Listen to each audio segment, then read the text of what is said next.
Uganda ko kasiwo yalinga etuze enkunga ngabamu tebaliwo ng'ekitiibwa Mpuuga Abed Bwanika n'abalala. Kati abo bamagwaya beeteeba. Ffe twabagamba nti mujja kulaba abasajja bano bafuumuuka omugambo mu politikingi. You know, njagala onzigireyo kwansadi yaabwe bye bayogedde ku mmwanyi ebyamakulu. Naye n'obutabeerawo bwabwe nakyo si kikulu. Twabakiikiridde nti ebigambo byaffe byabakiikiridde ebyabamagwaya. Magwaya bw'ateeba gwomekinga siwa nti badifenda ababiri bamubeererawo ne bakavalinga. Kati ffe twakiikiridde kubanga nabo abamu ku bo bakwano ba mukulu. Babadde tebaagala kulaba mukwano gwabwe agira ku nanka ku digobe okulaba nti ate bamukwata mu maaso. Kati nze abo saagala nakuboogerako because tebalina makulu ng'era bw'owulira ebigambo byabwe bwe biba bifaanana. Batera okufuumuuka omugambo mu bitalina makulu. Olwaleero nabalinze nga nninda baleeta ebbukuleeti ye mmwanyi atiko kulozi ku kulozi nga baaweta dda n'obabuuza muwe. Naye ku TV mujja kubalaba bulijjo bagamba mbufe tuteeseza mu nkuubo naye njagala okebere kuba nze mu lukuubo oba kwansadi siriiko okebere n'owuwo gw'obadde omanyi. Ffe twabagamba ti these people come and debate where doesn't matter. Ne bayisaayisaawo ebibooziboozi byammwe naye mmwe olw'okuba mwamanyira ebibooziboozi ebyo ebitalina makulu ne baleka ensonga ezirina amakulu mujja kuba muga tebakulimba nti opposition is not united. Amanyi kati mu abantu abasinga okuva Joel Lusenyonyi we yafuuka leader of opposition waddalamu yakala kukubuulira Sseruganda nze nkino kisanja kyange kyakubiri ndi musajja mukulu neetegeerera era wano nzenzeko omubaka yeetegeerera sirina ntegeerera wano era bw'ojjankuga agenda otegeerere famire yo n'abookiikirira naye Ssenyonyi bukyajja ebintu byaddalamuko omulengera bw'aba akutte egiraasi akwata ntangaavu n'akugamba mu drinking water ng'omulaba water naye mu biro biri emabegako oli abantu tebanyweranga amazzi mu giraasi etangaala kumutegeera kyanywa yakujjangayo kalekuka akalina dakanensi nga tosobola kumanya kirimu nakugayiza enywa amazzi kumbe ali kawayinike kanywako olaba kwekombakomba nogeyo omusajja ono anywa amazzi nga yekombakomba era mu ebiseera ebisinga bwe mulaba bagenda ne balimba opposition is not united. There is a smaller group of people that thought Joel could not manage it. But gradually they are appreciating. Waliwo n'akakundi kali ke baali batutte mbusimanyi mbuka kube Joel buli watuuze enkuŋŋaana ne tukagamba ya just wasting your time. Abalonzi batunuulira kikyokola. Joel is our leader of opposition, a good commander, commands the war regardless. Era ye yatukomandinze twagenza okulaba ebiriwo ndooza namwe mwabirabe yadde bannamawulire abamu namwe kavalinga yamwe ya Kimagwaya muba temubiraba naye mwalabe omusajja yajjeeko switch n'akusamba mu kifuba nga tewali gy'osobola kuwaaba omugezi ng'odduka kubanga tewali wa mawulira ana covering. And for the first time I saw the importance of bannamawulire kubanga naffe bwe twagenze wali nga baga muyite ab'amawulire bakobenga SF Santuga naye nga n'ow'amawulire bamugalidde mu kiyumba bamugamba beerawo mu kiyumba ne kamera yo tolina kugireeta. Kati yenkola gye yatambudde era for the first time nze sikyanenya Museveni ku bintu ebimu. Waliwo wano ababaka ba parliament abajja nga bo yabategeerera mwene mujje ne mutandika okugamba opposition ensonga yabadde mu diro teyabadde opposition fe opposition fefe katulime mmwanyi nti otandika okugamba emmwanyi z'opposition n'abeNRM gye bava nabo balime mmwanyi eso eno ensonga teyabadde opposition teyabadde ya Luttamaguz. It was an issue for the whole country kubanga bwogenda mu western region nayo balime mmwanyi abamu temukimanyi. Erigoni region Mbale area they grow coffee. Northern region kati ye leading grower of coffee. Then ne Buganda region naye ekola ki erime mmwanyi. So far fe tuli satisfied with the leadership and the command of the right honorable leader of opposition Joel Lusenyonyi. Yatuyita ffe n'ebibiina ebyenjawulo. Waliwo awo abaafuuka kaasa abamulaba nti bwe yajja balina ebiruubirirwa byabwe bingi nga bagenda bituukiriza mu ofiisi eyo abo nabo tubasuubira kumu appreciatinga. Waliwo abo be yakwatira mu luwombo lwabwe. Omanyi when you are leader of opposition you command a government. Abo nabo gye bali bakukuluma. Naye abo tebajja kutujjako kwenyumiriza na kukkiririza mu bukulembeze bwaje. For the first time when nalabyeko leader of opposition ngavayo nalwanirira banne frankly nagamba this is wrong emabegako eri ngolya. However, unfortunately, by the way, we shall see the body room nga bigwere mu body room nguli ayo kukamwogo nange ne kulukusa amaziga nga kulukusa amaziga naye nga sigali genuine. For the first time we have the good leader of opposition asobola commandinga nagamba kino kibeewo nga tewaliwo omuntu asobola kukola ki kwekuluntaza. Bwoba wazo bate waze, that's none of our business. The business of the people you represent in parliament. Ne speaker yatuwadde omukisa ne tuteesa. Nze nkugambye nze sikukuluma mu kuteesa. Twateesa ekino ekitupulukako ku season eyasoose. Eyokubiri mwalabye ekyabaddewo, it was predetermined ekyabaddewo. Era nze nisuubira bwe nalabye nga ne speaker parliament naye bamwaza wali ku gate ne speaker naye bamwaza ku gate kubanga nze Luttamaguzi nze gwe baali badde baaza. I am not happy with Museveni's regime that has taken away everything. I am not happy with Museveni's soldiers coming to the parliament where I do my work. Nze baali badde banjaza okulaba oba sirina mukajambia oba anything. Ne speaker parliament nalabye nga ne bamwaliza eri titulina okukebera bamukebera nengamba nti laba nembeera kati nga kiraga Museveni is in charge of August House. UCDA ng'ekitongole tubeebaza nnyo emirimu gye batukoledde nga bannayuganda okumala ebbanga lyonna gye batusavinze. Nze ng'omu ku babaka ba palamenti sitoma mirimu gya UCDA. Kibadde kyekimu ku bitongole bya gavumenti ebiri exceptional in service delivery. Era newakubadde ng'olaba ababaka ba palamenti abamu bakajajjata betuyita bamaguire b'ebyobufuzi. Museveni be yalonzeemu abo ababiri abatalina yadde musiri gwa mmwanyi bagenze ne bajogerera. Kyali badde kituufu mukulembeze yenna okulaga obwenkanya n'ayitayo n'aba UCDA bennyini ne babeera mu meeting. Kati UCDA ng'egenze emisiri gyaffe egy'emmwanyi tegigenda genda. Era ffe tetuli beeraliikirivu n'akatono, tulina akamwenyumwenyu. Ffe tukitegeddeko emmwanyi kati ya bbeeyi ku katale k'ensi yonna okuva Brazil we yafuna kalenge ne Myanmar oba Bama nayo neefuna kalenge, Vietnam kalenge, kati kati gapu eri nnene. Kyovudde olaba Museveni bwe yalabye nga gapu eno egenda kutwala emyaka nga 15 and so okuzaawo emmwanyi zaabwe ezo ezaayokebwa. Kati Museveni ye bwe yakirabye nti waliwo gaps ezo yazikibala mabegako eri it is not just of recent. We mwatandika okulira nga mbu gavumenti evuddeyo n'amateeka mbu simanyi mbu buli alime emmwanyi yewandiise basobole okuzitracinga ti gavumenti egenda kuwanga layisensi. Ne tubuuza nti lwaki abalunzi b'ente n'abaamata abagakama tebabawandiisa okusobola okufuna omutindo nga gwe musaba ogw'emmwanyi. Naye tugenda okiraba nga there is a hidden agenda. Mujjukira Museveni we yajja n'atugamba mbu emmwanyi tuziwe pineti. Ne tumubuuza nti pineti yaaniyo n'atukakakaka era mujja kuyisa etteeka ffe nga tumulengera kubanga all along we knew that these people are looking for where money is. Era olwaleero abantu abatalina kimanya ng'oggyeko nti Museveni mwennyini ayagala okwetundira emmwanyi ye nga ye alina amafactory ge ga establishes Russia. Factories, these personal factories in Russia. Kino kikugamba bw'aba yeegaana aveeyo akiwakane. Kakati deni n'ogattako n'eno gapu y'ensi za Europe omuli Italy kuba Italy esinga oggula emmwanyi zaffe ne deni ne Germany. Kati bw'ogattako ne EU naye eyagala kuyingira direct mu trade y'emmwanyi.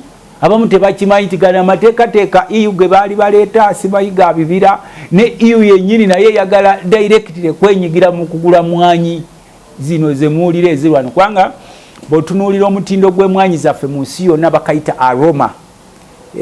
Tewali aziwunyamu. Ennaku ezo naliko Chicago waliwo site bagiyita Aurora AURORA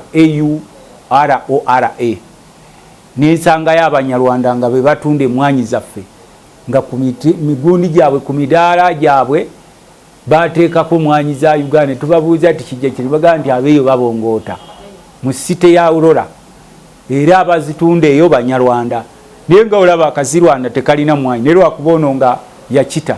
Kakati mu budde buno ffe tetuli discouraged nti emmwanyi zagenze wewaawo bannaffe ab'NRM baatuliddemu olukwe era nawulidde omukulu abeebaza mbwe I want to thank my NRM MPs for passing this bill.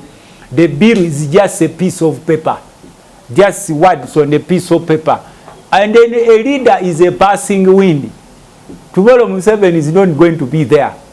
Atutomanya na kumanya emmwanyi eyinza okuba nga ye mutwala. Ababaka be ab'NRM abalima emmwanyi okuva eri n'ojja mu kisaati kye ekya kyenvu ndi w'NRM bajja kutwala emmwanyi ba farmers bakubuuze gende woli eyakukozeseza. Kubanga ffe kye tubadde tumanyi nti bwe zibe emmwanyi ziri tukifunye abantu bazirimye nnyo under OWC and UCDA babadde bakola babiri. Abantu abamu balina ebibozibozi batera okwogera mboogera ku mmwanyi mbu it is a tribal crop mbu ya Buganda. Njagala kubasomesa abasinga okulima emmwanyi kati si ba Buganda. Northern Uganda kati yesinga okulima emmwanyi oba abamu babadde tebakimanyi nga bali mutulo. Northern Uganda yeridize nga bakola under OWC operation weretse creation. Emmwanyi ze batwalangayo kubanga bo babatwalanga fruits na bagamba nti ettaka lyabwe kisinga okuddako mmwanyi.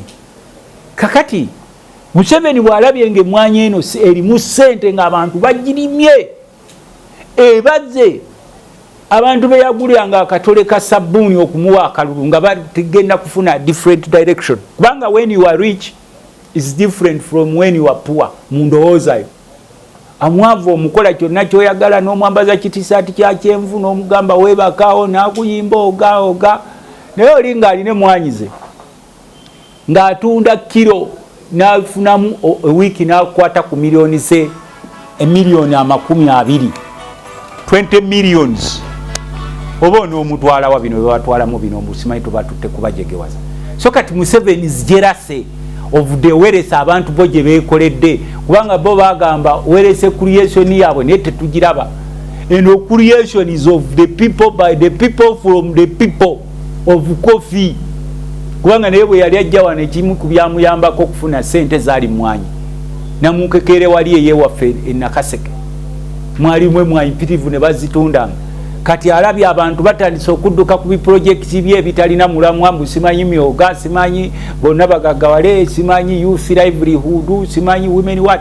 Kati waliwo ekipya kye baleese buli tuba tugenda mu kulonda bagunjayo ki project ekyena simanyi bakiyita bayise n'abantu okukitongoza kipya kiri kati current simanyi bakiyitaani nkyerabiddemu ebyo byonna bireeta naye ng'akibagiti byakiguumaaza. So fete twaweddemu maanyi era tuinkalejinga abantu baffe okulima emmwanyi continuously. Ate ffe tetwekaabya mu parliament speaker yatuwadde ne twogera debate eri eyasooka ey'emmwanyi waliwo abeebuzaabuzaawo ne bagenda era oba obuuza oli akuleetera ekibuuzo zimubuuze kwansa ddika oli ku by'emmwanyi ng'oggyeko ku bya TV ne radio. Omukazi yatuwa ku mulundi ogwasooka nga tudibetinga bali ab'NRM yawaako one like abantu nga 2 oba 3 feno natwa in terms of percentage 98% tuleete views zaffe naye kasita kyatutolokako ku stage eyo esooka tugenda okulya Museveni ayisa ababaka ba ab'NRM ekisozi bw'abanyonyole lwaki ayagala emmwanyi si peneti yazaagala Museveni yazaagala kubanga bw'aba abadde nga si yazaagala bw'oba olisindisa ababaka bagende bateesa ate lwaki oyiwa amagye g'SFC mu chambers za parliament ne batandika okukuba abantu emiggo ne bakolako effujjo. Tetugaana ffe ng'ababaka of course osobola otugaidinga nga head of state naddala ab'ekibiina ky'NRM. You don't, but you're not supposed to guide members by guns, barrels of guns, and you deploy within the city n'abatembeyi n'obagaana okukola nti tugenda kuyisa tteeka lya mmwanyi. Ebe mmwanyi nga kibala tekirina makulu lwaki oleeta amagye oba sigwo zeetaaga nga weekwese mu pineti oleeta amagye otiisatiisa ababaka but there is going to be a shutdown. A shutdown on what? Shutdown yalibadde eri exhibited on in debates on the floor of parliament. Netugamba okumanya ne badde shutdown ababaka baleese reasoning capacity yaabwe neekuba ey'abaana babadde bawagira okubaawo. Sebe byonna tubiraba njagala ndabe ku mbaka parliament nga Museveni amuyita ekisozi nga bateesa ku makuba amabi nga bateesa ku malwaliro agataliimu ddagala naye gwe okuyita ku byenfuna mbuba kuyisa ekimanyi oyise mwayi luli baali bekwese mu pineti ne tumugamba no, this is a black pineti. The fronted white pineti is not the one who wants to take over our coffee. There is a black pineti behind the white pineti. Kati ne kizuuka abantu abamu baali bakye. So it is not over until it is over. Ene mmwanyi eringa ndiba ya premier ne bebongeramu eddakiika 2 zireeta obubonero obusatu. Kati twamugambe he has won the battle but they were still raging on. Era ffe tugamba abantu baffe omubaka w'enaale mwagira mu kisaati kye ekya kyenvu okujoogereza nga be babadde mmwanyi zaffe mukama waabwe azitwala creating monopoly fajje atudiibuude mbwe eri ku katale k'ensi yonna kiro y'emmwanyi eri ku mitwalo 40 neye wano akugamba olw'okuba creatinzewo monopoly through legislation akugambe nti emmwanyi ffe tugenda gikugulako siringi 2 kubanga ayagala ku issuing licenses to coffee sellers and the farmers. Museveni mmwanyi yaffe yagisangawo kubanga bamubuulire ti bw'oyita Ojoko nabo baali bajeereezeemu ne Obote. Where is Olito Ojoko? Where is Obote the funny man? Obote was buried in Kokoro there in northern Uganda. Coffee still here. N'ebiti gye mmwanyi weegiri kati noono ffe tumutunuuliranga passing wind. Don't waste your time with a passing wind. Because passing wind at any time it has to go. Ffe waffe mu kyalo we tubeera n'ekibuyaga passing wind ajja n'anyenya emivule n'anyenya emimuli n'anyenya ebitooke n'oga kibuyaga ajja kugenda ne bwona ekyangira ku bitooke byange oba osuddeko by'osuulasuula naye kibuyaga ojja kgenda. Kati kibuyaga bwajja kumakya tugenda okwererwa eggulo nga mugenda okuya ekyemisana ogenda okulaba nga emmuli zeyabadde awese ng'ezimu zitandise okuddayo bwezisi passing wind. Even NRM regime is a passing wind. I don't want to waste my time on them because I know deep in their hearts they know what they did is totally wrong. You cannot deploy soldiers yet members are supposed to legislate without any due influence. Kati golese omusirikale we SFC ne mundu ayingidde mu chambers. Atomanyi under the doctrine of separation of powers it states that parliament should do all its work independent without any due influence. Kati gwe bojanga one of the arms of government nojja n'ogamba nti golagidde ababaka I have ordered you are either my enemy or my friend. Kiba kijjeewo ababaka okubanga beetegera. So ffe tukugamba I am a coffee farmer. I am not a city man. I am not just a legislator as you see me on a legislator. I am a farmer at the same time a legislator. Emmwanyi yaffe tukimanyi tugenda kukola buli kisoboka kyonna buli eyawagidde ekyemmwanyi okulaba nga tadda mu kifo kya bukulembeze kyonna nga ne mukama waabwe Museveni yabakulembedde ku mulundi guno tugenda kumugamba nti sebo ekimala genda gye wagenda. Museveni immediately nga amaze okuva mu buyinza nga agenze nga tujjayo ebiteeka byabwe nga tukola bwe tuti ebiteeka by'emmwanyi bibino tulabwe ajjayo abikomyawo wano mu Nanka nga otufuna Uganda yaffe ey'okwebeereramu. Kubanga etteeka woba olireese leka abantu badiscussingeko balete input yaabwe inputs zibe challenge naffe walaba nze ndi muwanjawulo nnyo ku babaka abacomplaining nti speaker yabamye musimanyi speaker oyo omukazi yatuwa debate yasooka buli omu n'amuwa abaali bawage n'atuwa n'empulira nti eri bamugambye tuwakiwa baddawoka kino ekya debate ey'okubiri Museveni n'akikola nga bwe yakola Kadaaga kutogikwatako n'aleeta amajege ne geekyanga kyangawo gabuze n'okubba meesi ya sipiika era n'adde njagala kubaga n'agenda naye ne balowooza nti mubaka yagibbye naye kakati ffe twakibalekedde. Well, gwe naddala ali mu gavumenti oyinza okulowooza nti Museveni is the omega and alpha. That is totally wrong. Museveni is a human being like a Lutamaguzi. He will go. There is no permanent leadership. Atolaba nezimalayika ffe tulowooza nti nazo zituuka ekiseera obukulembeze bwazo ne buggwako naye ate obwono gwolaba aweddeyo ow'emyaka 8. When you see a man of 80 years fighting, you just caution him n'omugamba human. Think about your future. You have your children, you have your grandchildren. What will people read about your regime? Nti omusajja oyo era kati ffe Museveni bw'agenda kitutandikirako mu byalo nti emmwanyi yamwe tugibaddiza.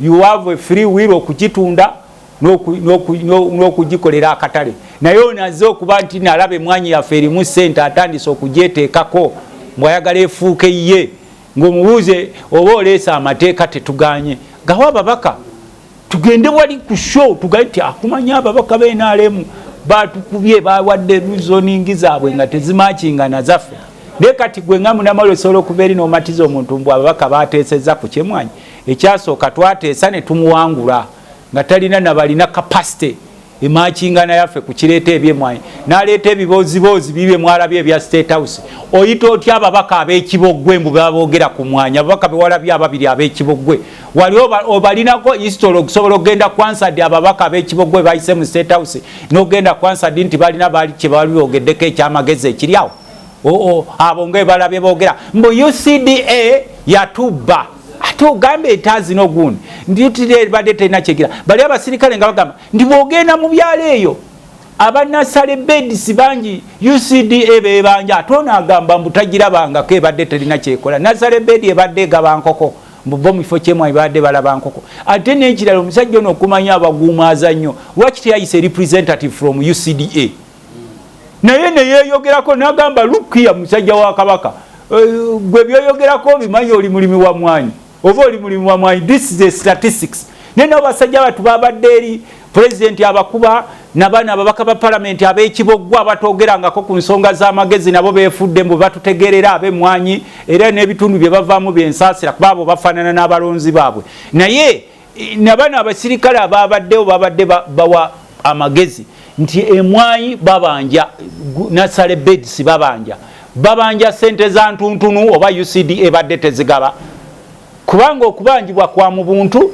ne supply ya muntu so nze ng'omubaka wa parliament I appreciate all the work eno UCDA gyekoze n'ebitongole ebirala byonna ebisobodde okulima emmwanyi. Museveni is not the owner of this country nga bwe baagala okibagamba nti buli kyabugagga kirina kuba kikye kati enkeera tugenda kuzuula ng'evvu lirimu omugaso nabagamba enkeera ajja kuteeka Uganda Vo Authority naye akugambe nti Uganda Vo Authority buli alina evvu mu kyoto lyaffe babayite wano ku gundi ku ekisozi nti ababaka parliament babayise bagende bakole etteeka erikwata ku vvu ng'omubaka teyeetegerera Museveni will go gwe tunuulira wa myaka 8 gavumenti ye kadye gwe jagenda ku likodi bakunoonye Sempape nti Sempape wali ku TV jangu go abasajja emmwanyi zaffe ng'olwo tumaze okukoma wano tumaze okukwata ebiwandiiko byabwe byonna tubisudde eri n'obusungu obw'amaanyi ennyo nti abo abatalimi emmwanyi baali tebalina kutwala bugagga bwaffe. Kati unity mu ba opposition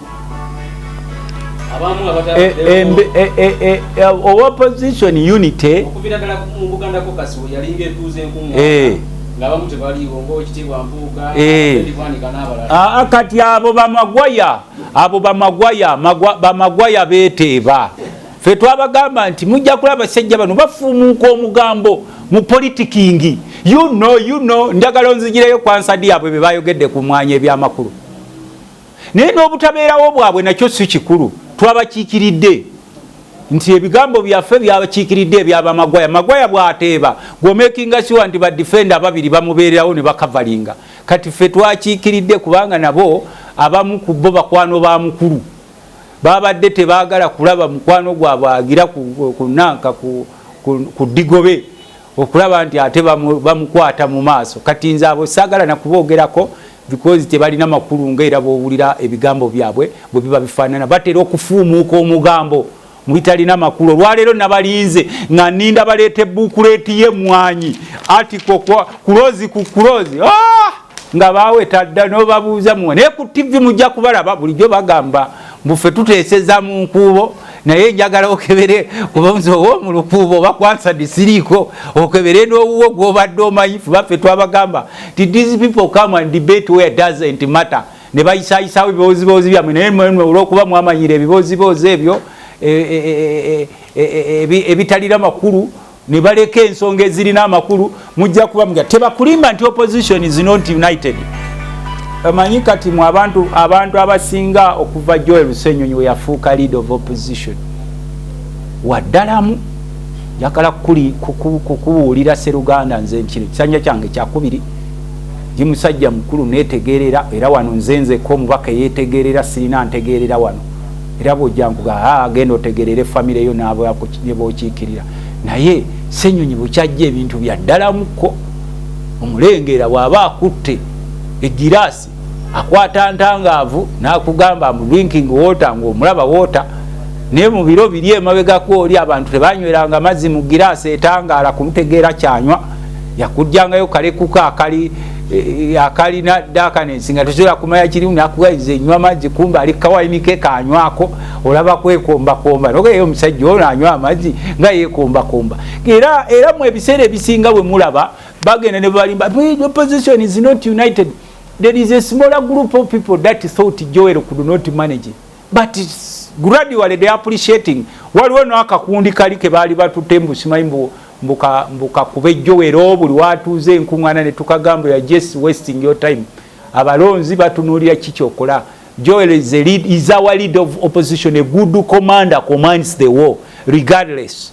Era ye yatukomandinze twagenza okulaba ebiriwo ndowooza nammwe mwabirabe yadde bannamawulire abamu nammwe kavalinga yamwe ya kimagwaya muba temubiraba naye mwalabe omusajja yajjeeko switch nakusamba mu kifuba nga tewali gy'osobola kuwaaba mugezi ng'odduka kubanga tewali wa mawulira ana covering. And for the first time I saw the importance of bannamawulire kubanga naffe bwe twagenze walinga baga muyite abamawulire bakubenga omulwa SF Santuga naye nga n'owamawulire bamugalidde mu kiyumba bamugamba beerawo mu kiyumba ne kamera yo tolina kugireeta kati yenkola gye yatambudde. Era for the first time nze sikyanenya Museveni ku bintu ebimu. Waliwo wano ababaka ba palamenti abajja nga bo yabategeerera mwene mujje ne mutandika okugamba opposition ensonga yabadde mu diro teyabadde opposition fe opposition fefe katulime mmwanyi nti otandika okugamba emmwanyi z'opposition n'abeNRM gye bava nabo balime mmwanyi eso eno ensonga teyabadde opposition teyabadde ya Luttamaguz. It was an issue for the whole country kubanga bogenda mu western region nayo balime mmwanyi abamu temukimanyi. Erigoni region Mbale area they grow coffee. Northern region kati ye leading grower of coffee. Then ne Buganda region naye ekola ki erime mmwanyi. So far fe tuli satisfied with the leadership and the command of the right honorable leader of opposition Joel Senyonyi. Yatuyita ffe n'ebibiina ebyenjawulo. Waliwo awo abaafuuka kaasa abamulaba nti bwe yajja balina ebiruubirirwa byabwe bingi nga bagenda bituukiriza mu ofiisi eyo abo nabo tubasuubira kumu appreciatinga. Waliwo abo be yakwatira mu luwombo lwabwe. Omanyi when you are leader of opposition you command a government. Abo nabo gye bali baliyo bakukuluma. Naye abo tebajja kutujjako kwenyumiriza na kukkiririza mu bukulembeze bwa Joel. For the first time when nalabyeko leader of opposition ng'avaayo n'alwanirira banne frankly n'agamba this is wrong. Naye emabegako eri ng'olya however unfortunately by the way we shall see the body room nga bigwere mu body room ngulyayo ku kamugogo nange ne kulukusa amaziga ng'akulukusa amaziga naye nga sigali genuine. For the first time we have the good leader of opposition asobola commandinga n'agamba kino kibeewo nga tewaliwo omuntu asobola kukola ki kwekuluntaza. Bw'oba waze oba tewaze that's none of our business. The business of the people you represent in parliament. Ne speaker yatuwadde omukisa ne tuteesa. Nze nkugambye nze sikukuluma mu kuteesa. Twateesa ekino ekitupulukako ku season eyasoose. Eyokubiri mwalabye ekyabaddewo it was predetermined ekyabaddewo. Era nze nisuubira bwe nalabye nga ne speaker parliament naye bamwaza wali ku gate ne speaker naye bamwaza ku gate kubanga nze Luttamaguz nze gwe baali badde baaza. I am not happy with Museveni's regime that has taken away everything. I am not happy with Museveni's soldiers coming to the parliament where I do my work. Nze baali badde banjaza okulaba oba sirina mukajambia oba anything. Ne speaker parliament nalabye nga ne bamwaliza eri titulina okukebera bamukebera nengamba nti laba nembeera kati nga kiraga ti Museveni is in charge of August House. Vaku ebyo parliament is under siege by the executive. We can no longer legislate independently. unless we are legislating ku bills nga kati eza marriage zino bills za bopendi ezo bills za marriage ezo bakukiriza okulowooza naye we are under siege as parliament by the executive. If you have all those lukolodoli of ministers ne bajja wali naye ng'onoonya ekigambo ekyamagezi ekiva mu minisita nga tokiraba. Nze nalibadde nsubira minisita wa agriculture Honorable Tumwebaze ye yalibadde facing off ne ba members of parliament n'agamba you look here even Lwamirama ne bajja nga baleese data waabwe ne tugaba n'abasajja baasoma but ne nalabye bambi body language ya Honorable Kajiji Tumwebaze nga ali mu State House nga alaba ababaka b'ekikonwa nga bali wali boogera bitakwatagana ku UCDA n'agamba nti naye ddala wano we tuli wakyamu nga ababaka b'ekikonwa abatajjangayo na point n'emu n'omubuuza mbula kye wali ogeddeko nga beefuddemu be bakafulu b'emmwanyi ba UCDA nga bali wali boogera n'abasirikale abajjira muleeya kati olwo abasirikale banaabayita ku by'emmundu banaawa testimony zaaki kuba bonna badde mbasuubira kwogera ku byantalo za koni ADF ebyo bwe bityo si kujja ku by'emmwanyi basalewo kimu eiza balimi baveeyo mu magye oba bakolera gavumenti mu magye si kuddawo ku buduwinkinga mbwafande saabalwanyi mufuula saabalwanyi ku mmwanyi zaffe genda omufuula saabalwanyi mu barakisi zammwe ez'entalo nga gye muli naye oli ajja amuwaanawaana mbu saabalwanyi. So we are under captivity as parliament. I don't care and I am not surprised whichever happens in this August House. Nze ne bwenkeeraawo nga ndaba abasirikale bali ku luggi lw'ofiisi yange seewuunya. That's what the dictator is supposed to do at this time. Muwaso ng'asambagala ng'embeera emutwala kuba kati embeera emutwala buli womutunulako bwoti ajja ate lumu okukwata omuntu amuwujja eŋŋumi ng'abali ku live ku TV ewe mujja okumulaba wakati mulaba mweraliikirivu nnyo yeekyawakyawa dda era ffe kyova olaba nga ababaka ba palamenti tutya bw'abaana ajja wano tusigala waka mu nyumba zaffe omusajja ayinza okuva eri n'akukwata n'akunyiganyiga n'akugamba genda ompaabire n'olinda sipiika ayogerenga naye sipiika amunyiganyiga maayiro kati ffe kye tukola we just keep quiet and say time is of essence.